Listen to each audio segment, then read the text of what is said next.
이 시간 우리에게 주시는 하나님의 말씀은 시편 59편 7절부터 12절까지 말씀입니다. 거룩하신 하나님의 말씀입니다. 그들의 입으로는 악을 토하며 그들의 입술에는 칼이 있어 이르기를 누가 들으리요 하나이다. 여호와여, 주께서 그들을 비웃으시며 모든 나라들을 조롱하시리이다. 하나님은 나의 요새시니 그의 힘으로 말미암아 내가 주를 바라리이다. 나의 하나님이 그의 인자하심으로 나를 영접하시며 하나님이 나의 원수가 보응받는 것을 내가 보게 하시리이다. 그들을 죽이지 마옵소서. 나의 백성이 잊을까 하나이다. 우리 방패 되신 주여, 주의 능력으로 그들을 흩으시고 낮추소서. 그들의 입술의 말은 곧 그들의 입의 죄라. 그들이 말하는 저주와 거짓말로 말미암아 그들이 그 교만한 중에서 사로잡히게 하소서. 아멘. 오늘 본문 11절에 나오는 그들을 죽이지 마옵소서를 오늘 말씀의 제목으로 삼습니다. 이 말씀이 저와 여러분의 삶으로 고백되기를 간절히 축복합니다. 시편 59편은 다윗의 시로 표제를 보면 사울이 사람을 보내어 다윗을 죽이려고 그 집을 지킨 때라고 나와 있습니다. 여러분이 잘 아시는 것처럼 사울은 다윗에 대한 시기와 질투로 다윗을 수차례 죽이려 했습니다.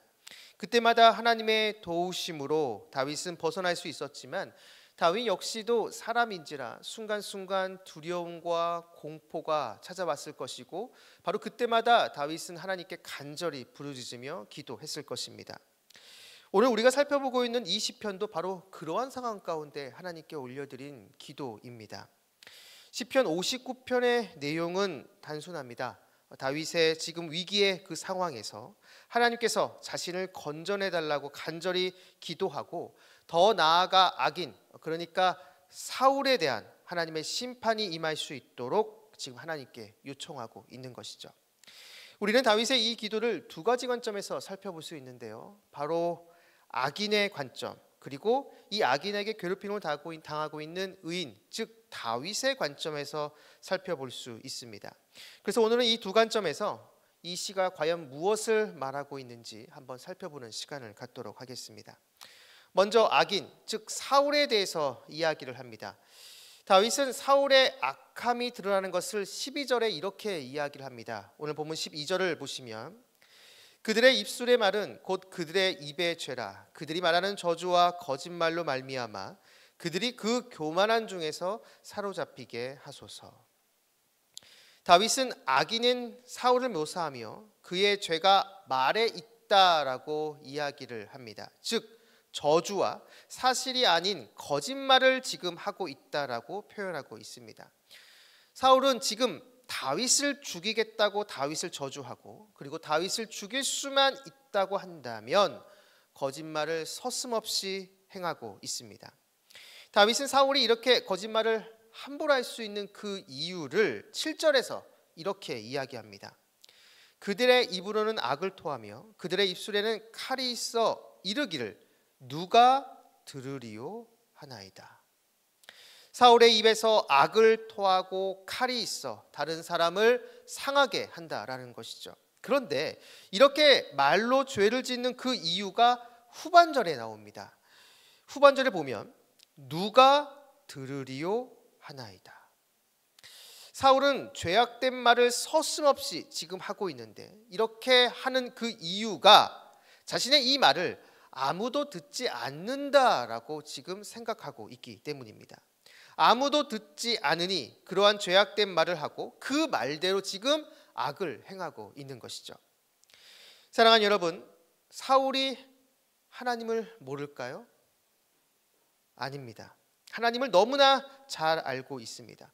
하나님께서 자신을 이스라엘의 왕으로 세워주신 것, 그리고 자신도 하나님의 은혜를 힘입어 과거 블레셋과의 전쟁에서 승리했다라는 것, 그 모든 경험을 다 사울은 알고 있습니다. 하나님의 은혜가 아니고서는 자신은 살아갈 수 없다라는 것 분명히 사울도 알고 있을 것입니다. 그런데 오늘 다윗이 묘사하는 이 사울의 모습은 하나님과 상관없이 살아가는 모습입니다. 하나님이 기뻐하지 않는 죄악된 말과 행동을 서슴없이 행하고 있습니다. 어떻게 이럴 수가 있는가? 성도에게도 죄악의 유혹은 찾아옵니다. 구원받은 그리스도인에게도 죄악의 유혹은 계속해서 찾아오죠. 그 유혹에 우리는 말씀으로 대적하고 물리쳐야 합니다. 그런데 그러한 유혹 앞에 우리가 저항하지 않고 그냥 받아들이게 되면 어느 순간부터 그 죄악된 생각이 우리의 그 모든 것들을 잠식해 나아갑니다. 내 안에 계시는 주님께서 어느 순간 저 멀리 점점 멀어져 가고 내 안에는 내 욕망과 죄악된 감정이 그 중심에 자리 잡게 되는 것이죠. 그렇게 되면 우리의 말과 행동에서 주님과 상관없는 죄악된 모습들이 나타나게 되는 것입니다. 사무엘상 18장 7절 말씀, 골리앗을 무찌르고 전쟁에서 승리하고 돌아오며 들었던 그 여인들의 말, 사울이 죽은 자는 천천히요 다윗은 만만이로다. 바로 이 말을 들었을 때 사울은 자신에게 찾아온 그 시기와 질투의 유혹을 물리쳤어야 했습니다. 하지만 그 유혹을 그대로 받아들이고 다윗에 대한 증오를 품고 일평생 살아가게 되죠. 결국 사울 안에는 하나님이 거하실 장소가 없게 된 것입니다. 그래서 그는 자신이 지금 하고 있는 이 말, 그 행동을 하나님이 분명 다 보고 계시고 다 듣고 계시다라는 것을 인식할 수 없었던 것이죠. 분명 하나님을 알고 분명 하나님의 은혜를 경험했지만 자신의 마음을 죄악에 물들이게 했을 때 그는 하나님을 인식하는 영적인 감각을 상실하게 된 것입니다. 잠언 4장 23절 말씀, 무릇 지킬 만한 것보다 내 마음을 지키라. 생명의 근원이 이에서 남이니라. 아멘. 하나님을 알고 하나님의 은혜를 경험했던 사울이 하나님이 안 계시는 것처럼 말하고 행동하는 그 이유는 자신의 마음을 지키지 못했기 때문입니다. 우리는 사울을 반면교사 삼아야 합니다. 우리의 마음을 지키고 우리 안에 오직 기도와 말씀으로 채워 악한 마귀 사탄의 그 유혹에 흔들리지 않는 저와 여러분 우리 모두가 되기를 주님의 이름으로 축복합니다. 계속해서 다윗은 자신을 괴롭히는 악인에 대해서 하나님의 심판을 요구합니다. 본문 10절을 보면 나의 하나님이 그의 인자하심으로 나를 영접하시며 하나님이 나의 원수가 보응받는 것을 내가 보게 하시리이다. 악인의 심판을 하나님께 구하고 있습니다. 그런데 놀라운 것은 바로 그 다음 절 11절입니다. 11절을 보면 그들을 죽이지 마옵소서. 나의 백성이 잊을까 하나이다. 우리 방패 되신 주여 주의 능력으로 그들을 흩으시고 낮추소서. 악인에 대한 심판을 요청하는데 그 내용을 보면 죽이지 말아달라라고 하나님께 구하고 있습니다. 그 이유는 만약 하나님께서 단번에 악인을 제거하시면 자신이 교만해질까 봐 악인을 심판하시되 완전히 죽이지는 말아달라고 지금 요청하고 있는 것이죠. 다윗은 자기 자신을 믿지 않습니다. 악인이 하루아침에 사라지면 자칫 자신도 교만해지고 하나님을 떠날까 봐 두려웠던 것이죠. 그래서 악인을 심판하시되 죽이지 말아달라고 요청하고 있습니다. 저는 이 고백을 보면서 아굴의 잠언이 생각났습니다. 잠언 30장 7절부터 9절을 보면 아굴의 잠언이 나오는데요. 아굴은 이렇게 이야기를 합니다. 내가 두 가지 일을 주께 구하였사오니 내가 죽기 전에 내게 거절하지 마시옵소서. 곧 헛된 것과 거짓말을 내게서 멀리 하옵시며 나를 가난하게도 마옵시고 부하게도 마옵시고 오직 필요한 양식으로 나를 먹이시옵소서. 혹 내가 배불러서 하나님을 모른다 여호와가 누구냐 할까 하오며 혹 내가 가난하여 도둑질하고 내 하나님의 이름을 욕되게 할까 두려워함이니이다.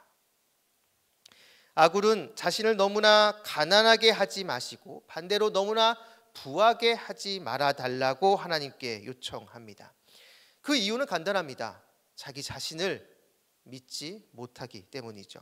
만약에 너무 부해지면 그 부함에 취해서 하나님을 잊어버릴 수 있고, 반대로 너무나 가난해지면 하나님의 이름을 욕되게 하는 짓을 벌일 수 있기 때문입니다.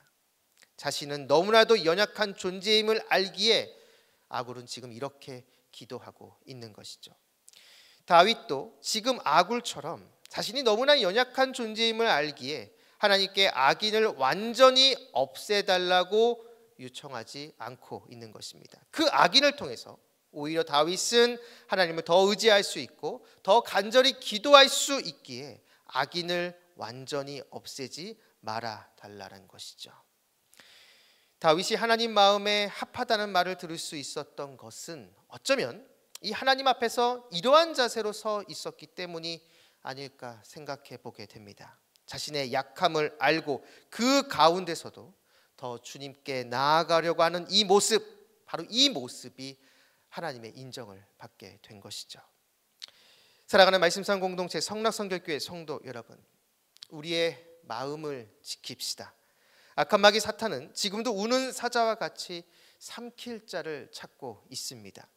우리들에게 수없이 찾아와 우리들이 넘어지도록 유혹하고 또 유혹합니다. 그 유혹 앞에 우리는 하나님의 말씀과 기도로 무장하며 그 유혹을 계속해서 물리쳐야 합니다. 죄악된 마음과 생각이 들어왔다면 그 생각이 또 다른 죄악된 생각을 낳지 못하도록 즉시 물리쳐야 합니다. 바로 이러한 몸부림이 있을 때 우리는 실족하지 않고 넘어지지 않을 수 있는 것이죠. 그리고 우리들의 약함과 부족함을 항상 기억하며 더 하나님을 의지합시다. 주님께서 도와주시지 않으면 우리는 아무것도 아님을 기억하는 모습이 우리에게 있어야 합니다. 더 겸손하게 주만 바라보는 모습이 바로 우리에게 있어야 하는 것이죠. 이러한 모습이 우리에게 있을 때 우리는 약하고 연약하지만 주님의 그 강함이 우리와 함께 할 것이며 주님의 승리가 우리의 승리가 됩니다. 바라기는 이곳에 계신 여러분 모두가 오늘 이 말씀을 기억하시면서 우리의 마음을 지키고 우리의 약함과 부족함을 주님께 고백하며 그 주님의 그 은혜로 매일매일 승리하는 저와 여러분 우리 모두가 되기를 주님의 이름으로 축원합니다. 기도하겠습니다. 참 좋으신 아버지 하나님, 오늘도 우리에게 말씀을 주시고 이 말씀을 붙잡고 기도하게 하심을 진심으로 감사드립니다. 우리의 마음을 지키기를 원합니다. 악한 마귀 사탄의 유혹에 흔들리지 않도록 말씀과 기도로 거룩해지게 하여 주옵소서. 그리고 우리의 약함을 주님께 고백하며 주님 앞에 나아갑니다. 주님만 바라보고 의지하오니 주님의 그 강한 손으로 우리를 붙들어 주셔서 어떠한 상황에서도 승리하는 저희들이 되게 하여 주옵소서. 오늘 하루의 첫 시작입니다. 오늘 하루 동안 우리 모든 성도님들과 함께 해주셔서 길의 위험과 사람의 위험과 여러 환경의 위험에서 우리를 지켜주시고 무엇보다 우리 마음속에 우리를 끊임없이 유혹하는 음란과 거짓과 교만과 시기와 탐욕의 유혹에서 우리를 건져 주옵소서. 감사드리며 예수님의 이름으로 기도드립니다. 아멘. 공동 기도문입니다. 지금 들은 말씀이 내 삶으로 이어지게 하옵소서. 동네 세매주 성경 말씀 묵상과 순장님들을 통해 각 동네마다 믿음의 기초가 굳건히 세워지게 하옵소서. 오늘 있을 한가을 음악 예배에 큰 은혜가 있게 하옵소서. 연말 사역에 주님의 큰 은혜가 있게 하옵소서. 그리고 캄보디아 티움 꾼티어 자매가 어제 우리나라 입국했는데요. 양발 선천성 망곡증 수술이 이제 진행이 됩니다. 계속해서 기도해 주실 때 우리 꾼티어 자매에게 진행되는 이 모든 수술이 잘 진행될 수 있도록 기도해 주시기 바랍니다. 이 나라가 하나님의 공의와 은혜 아래 정치, 경제, 사회가 안정되고 대통령한 모든 지도자들이 국정을 지혜롭게 운영하게 하옵소서. 육체와 마음의 질병으로 고통 중에 있는 지체들에게 주님의 치유와 회복의 손길이 임하게 하옵소서. 이 시간 함께 나눈 공동 기도문과 각자 가지고 나온 개인의 기도 제목을 놓고 기도하신 후에 삶의 자리로 나아가도록 하겠습니다. 기도하겠습니다.